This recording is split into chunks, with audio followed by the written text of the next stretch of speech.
So today we got a question from a bro who goes on to ask, yo, Elliott, how do you regulate your nervous system?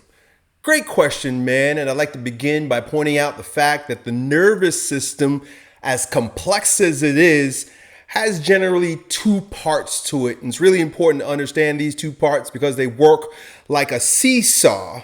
And if you want to regulate your nervous system, you got to regulate these two sides. Otherwise, you get an imbalance. And so the two halves of your nervous system that we're referring to today for simplicity is the sympathetic and parasympathetic branches of the nervous system. The sympathetic branch of the nervous system is our fight or flight response. So this is the part of your nervous system that gets you excited, that gets you anxious, that gets you moving, motivated. Like the term goes, fight, right? Like there's a threat and I need to fight the threat, or flight, I got to save my life. I need to get the hell out of here. So it's very active. It's very extroverted. It's very energetic. The other side of the nervous system, the other branch, the other side of the seesaw is the parasympathetic branch of the nervous system, often referred to as the rest and digest branch. And so this rest and digest branch, like it sounds, allows you to rest. It allows the biological functions that require rest to unfold, like digestion and even sexual function. Now, what the nervous system actually does as it branches out into the organs, out from the central command, right, the brain and the brainstem and so forth, is that it acts on the organs and the musculature based on where you're at. So, for example, when the sympathetic branch of the nervous system is stimulated, it can increase your heart rate, right? So it acts on the heart. It can increase increase your breath rate. It can dilate your eyes. It can tense your muscles. It will draw blood, life force, energy away from the digestive capacity and shuttle energy, blood out into the muscular system so that you can do shit, right? Because you don't want to be like, your body's not going to digest food, or you're not going to get a boner, right? Like sex and food are more parasympathetic, because when you're fighting for your life, you're being chased by a tiger, you're not thinking about food and boners. You're thinking about saving your life. And so it's very important to understand this distinction between the sympathetic branch's tendency to push out into the muscular system for activity, and the parasympathetic branches drawing in. So now things slow down. Things actually become more effective and efficient on the foundational biological level when you are in the parasympathetic. And the problem in our world today that even causes you to ask this question is that, well, there's quite an imbalance in we're tipping the scales towards the sympathetic so much more than the parasympathetic. And this stress is both real stress, which is often chemical and biological. We'll talk about that in a moment, and perceived stress, threats based on like concepts, right? Emotions, right? Things that you believe are coming, and stresses from the outside world. And so because we have this imbalance, we are struggling. We're struggling with all kinds of health problems. They say that stress is the number one killer. It's the creator of heart disease and all kinds of diseases. And stress is cumulative, and stress is a broad term. Like there's chemical stress associated with eating processed foods, for example, or taking medication, right? Like if you're stressed out, you're anxious, and you take medication, you're just adding more to the sympathetic stress of your body, because now your body has to deal with the threat of the toxin of the medication or the food or the alcohol or the drugs, right? All these things, these are chemical, or what's happening in the atmosphere, right? Like pollution in the water, pollution in the air, so on and so forth. So there's chemical stress. There's a literal bombardment of against this sympathetic branch of the nervous system, right? There's a lot of pushing down on it. But then are the perceived threats, right? And we'll contrast this to true threats, but the perceived threats come in the form of, well, financial stress, relationship stress, career stress, any stresses that are more mental concept, right? They're more ideas or abstract. They're not so concrete and real, right? Like, so for example, if you're $100,000 in credit card debt, that feels stressful, but it's conceptual.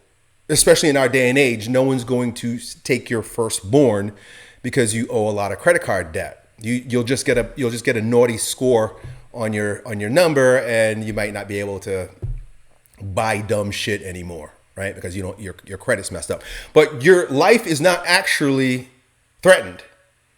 You don't actually have a gun to your head. There isn't a lion chasing you.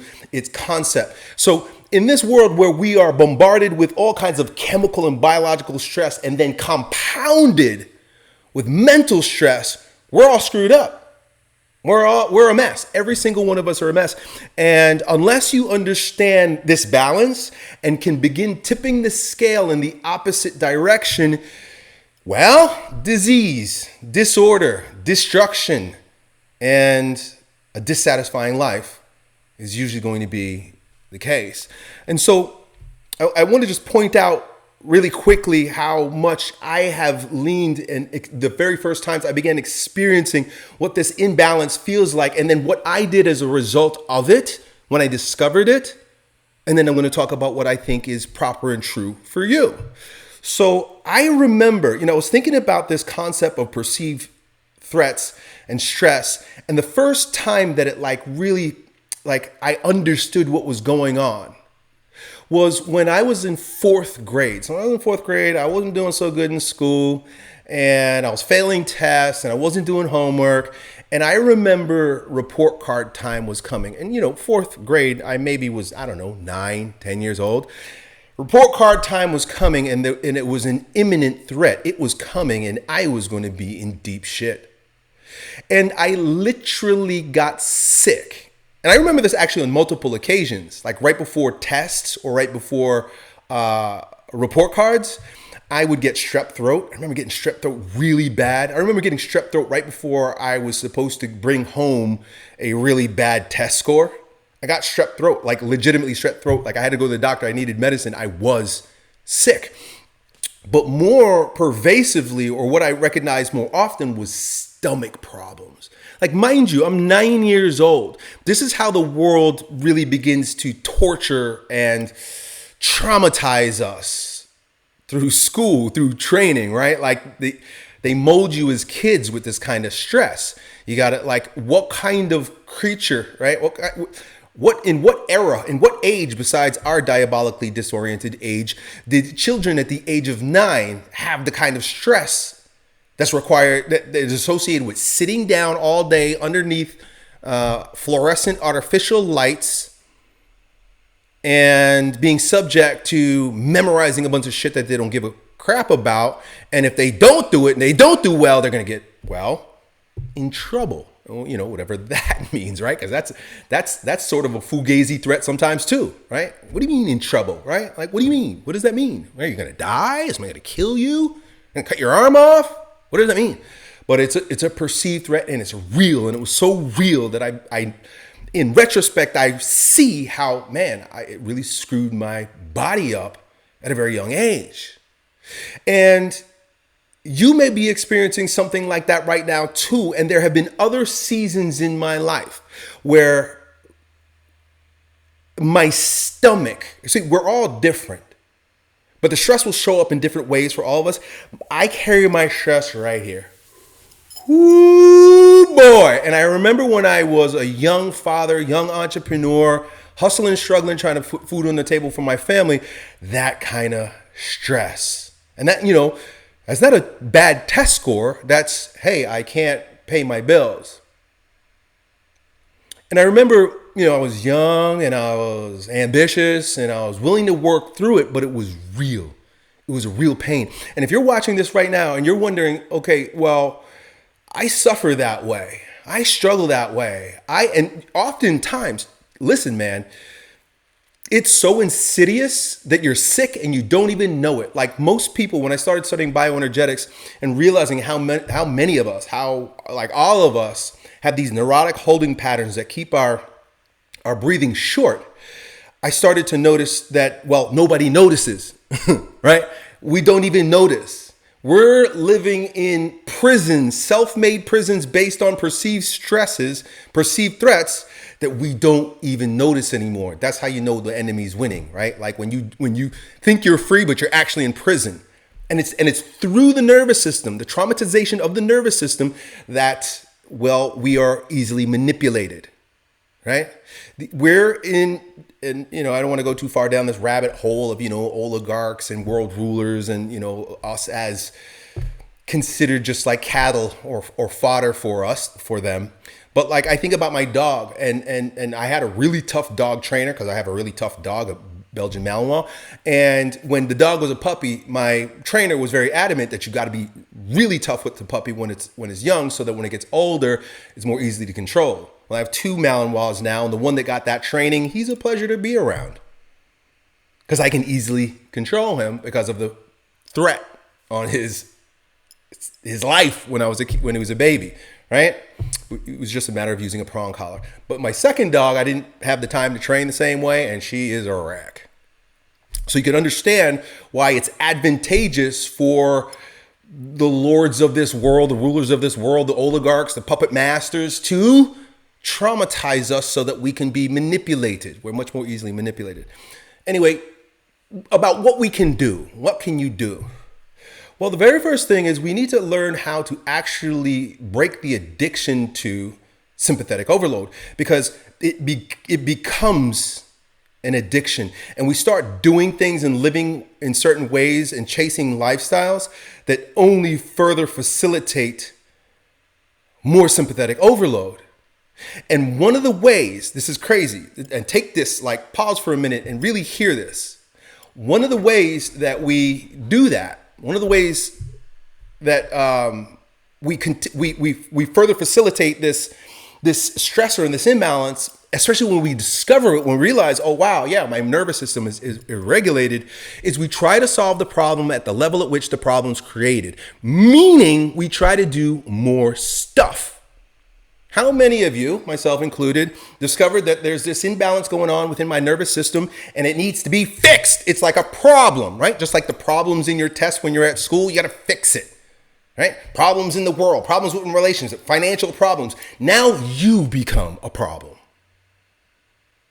And when you become a problem, it's like, and trying to fix you as a problem, you're trying to solve the problem at the level at which the problem is created. It's like trying to touch the tip of this finger with this finger. You can't do it. So it becomes an extra stressor by circle jerking around journaling. All this becomes check-off lists for like my morning rituals, right? I got to journal. I got to meditate. I got to do workouts. I got to do cold plunges. I need to do breath work. And so you add all this extra homework to an already stressed out body. And you wonder why my nervous system can't regulate. And when you watch videos like this and you ask questions like this to me, guys like me, especially someone who has spent years, decades learning and studying about bioenergetics, breath work, and its importance for living a fully self-actualized, relaxed life. But if you see it as a tool, as a bullet, right, as a pill, as another thing to do, it's not going to help you. It's going to hurt you. It's going to make you worse. Methods are great. Methods are amazing. And when you find one that works for a while, keep using it. But the sentiment from which you exercise that tool matters far more than the tool itself. In fact, the tools are exchangeable. Breathwork, bioenergetics, yoga, meditation, journaling, walking, all of them. mindfulness, whatever you want to call it, right? Prayer, all these things, they're all good. They're all good. But they're of lesser value than your state from which you use that strategy. And so you may be asking yourself, Elliott, well, that sounds crazy. I'm using these things in order to affect my state so that I can use it from a better state. Well, yeah, it sounds like a contradiction, but it's because, once again, we're looking at it with carnal eyes. We have to rise above. The parasympathetic branch of the nervous system is not so much associated with action, right? Like the body. It's not so much associated with thoughts, right? Thoughts are things, or emotion. It's associated with stillness. It's associated with peace. It has been referred to as the vegetative branch of the nervous system because it does what it needs to do without you doing anything about it. Isn't that crazy? In order to get into the state of parasympathetic stimulation, to bring this balance in, there's nothing you can do. And that is the brilliance of it. The brilliance of our bodies is that they don't require us to do anything to be in a state of equilibrium. You know this because of the popularity of fasting. Everybody's like, fasting, do fasting. It's going to help heal your body, your nervous system, all these things. What is fasting? It's an absence of eating. It's an absence of doing. And so the answer, in short, but I'm going to go a little bit deeper, is that in order to balance your nervous system, you do nothing. You do nothing. And that is the hardest thing ever.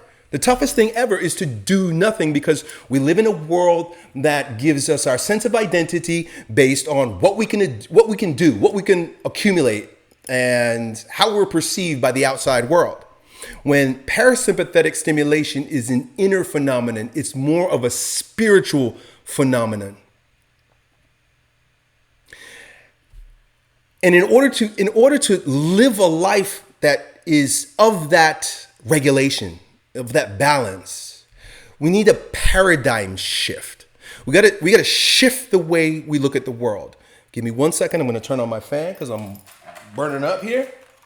And then I'm going to talk about abandonment, because what is required is what all spiritual traditions teach, and what Jesus Christ says when he admonishes. He says, don't worry about your life.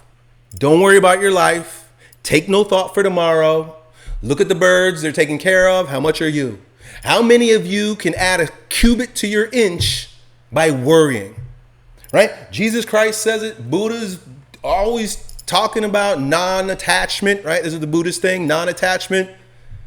In every spiritual tradition, in every religion, in every way that brings us back home, there is a letting go of self-concern. And that's really what it is. When we go into breath work and we go into body work and we go into all these things, what we're doing is we're a self-concerned with self. And a self-concern with self is a circle jerk. You're not going to get anywhere. There needs to be a complete abandonment, a letting go of oneself in the way that maybe our ancestors lived. They lived day by day with no perceived threats, only real threats. So when the parasympathetic branch of the nervous system was stimulated because there was a saber-toothed tiger chasing their asses down, they could actually mobilize and do something. Most of our perceived threats, there's nothing you can do about. At least in the moment, there's nothing you could do about it in the moment, right? I'm $100,000 in credit card debt. Well, what are you going to do right now?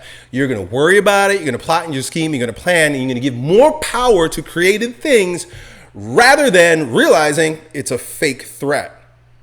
It doesn't actually threaten your survival. 90% of our threats are perceived threats, and we have to see them for what they are, which are shadows. They're shadows.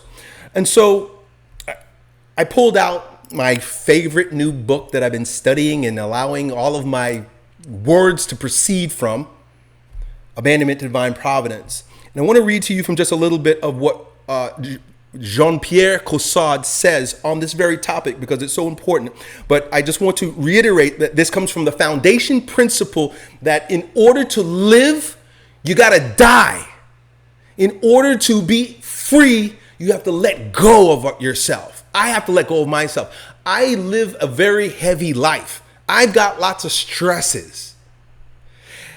And I know that part of the reason why I have that is so that I can practice this abandonment and teach it to you. So that's what I'm going to do.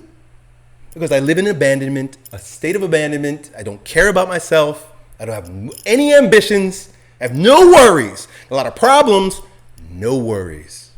And it's because of what I've learned here. So I highlighted a quote in a part of the book.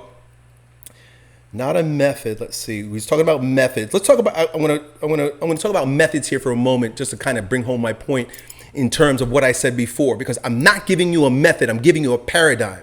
Because methods are a dime a dozen. And here's what Father Caussade says: when it comes to abandonment to divine providence, there could be no single permanent method. We're looking for a single permanent method, right? Do this thing, and you're going to have this. It's going to wake you up, right? Say these magic words, right? Do this thing. Or practice this thing and you're going to get there. He says there can be temporary methods, and everything is temporary in this temporal world. These can be anything and they can come from anywhere. They may be certain words that you say, certain ideas and images, specific practices of meditation. He says take advantage of such things, use them like tools for as long as they help you, but be ready to let them go. Temporary methods may prove helpful for a time, but they do not become permanent. There can be no permanent methods, for you would become attached to them and they would get in your way. Even the best things we learn get in the way. So there are a lot of great things. Like, for example, I would suggest you do meditation, bioenergetics, deep breathing, mindfulness. Yes, they are all helpful, but they're icing on the cake. So let's talk about the cake. What is the cake of abandonment? The paradigm from which you can add these things and let these things go also. So there's a beautiful quote here directly from Father Caussade. He says, happy are you when God finds your soul empty of its own inclinations, its own movements, and its own choices. What does that sound like? Forget yourself, die to yourself, take no thought for yourself. Stop self-absorbing. Stop worrying about yourself. And this is like everything. And this might sound like some of the most irresponsible advice, especially coming from a guy who's giving advice about like how to go and grind and get what you want. I don't lack any energy. I've just learned that by using my energy and getting beat up along the way, that there's got to be a better way. And I'm telling you, this is where I am today. He goes on and says, blessed is the soul that God finds empty, dead and buried, as it were, in a universal indifference. I'm going to read that again because I cut it off and it's so good. Happy are you when God finds your soul empty of its own inclinations, its own movements, its own choice, dead and buried, as it were, in a universal indifference. You have to have a universal indifference, because if you have movements, if you have choices, if you have inclinations, you're going to have stress, because they all come with problems. Well, now you got an inclination. Now, what are you going to do? How are you going to do it? What are others going to think? Forget yourself. He goes on. God will make himself fully known in the depths of your heart, spreading a veneer of nothingness over all created things, rendering them uniform and bland. You will see that created things have no power or virtue in themselves. Your heart will not be drawn to them. It will be fully occupied with the majesty of God. For a heart alive to God is dead to all else, and all else is dead to it.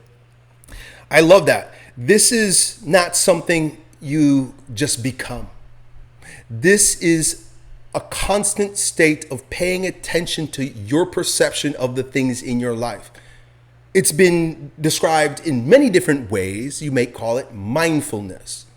But this is coming out of the Catholic tradition from a Jesuit rector and priest and writer in the 1800s. I think it was, the 1600s, by the name of Father de Caussade. So my friend, if you want to regulate your nervous system, look not to methods, look not to tools. Don't ignore them completely, but understand that they are only powerful in the hands of a detached, universally indifferent, abandoned man. And what that requires is a flight into spirit, spiritus, and a diminution of the activity of the anima, the body, and animas, the mind. The nervous system is in balance because the body and the mind and all of its primal desires and hopes and fears and dreams and traumas weigh so heavily on us. But Jesus Christ says that my yoke is easy, my burden is light. Guaranteed, Christ is found in this side, the parasympathetic side. This is why prayer is often so reiterated and so important in the Bible. And Jesus goes off multiple times into the wilderness by himself in order to do what? Reduce the sympathetic load, right? If we're the likeness and image of God, we want to get into balance so that he can work and move and act through us. If you've got a high-strung, overstimulated, hypervigilant nervous system, and you're always at war with yourself and the world, there's no room for God to come in. The nothingness associated with the parasympathetic branch, the nothingness, the emptiness, the space it's not a blank void. It is a pregnant with potential. It's all potential. Inside this side of your nervous system is pure potential. On this side is collapsed potential. There's less potential in your actions, in your words, and in your thoughts because they've already been actualized. They've already collapsed into the third dimension. But if you want omnipotence, you want omnipresence, you want the expansiveness of being released from the duality of the body and the mind, you approach spirit and let go. And in that letting go, now there's infinite possibilities. Not possibilities for you to go chase after, to hanker after, to go and get, but to allow to unfold naturally in your life, gracefully in your life. I hope that helps, brother. Talk soon. Done.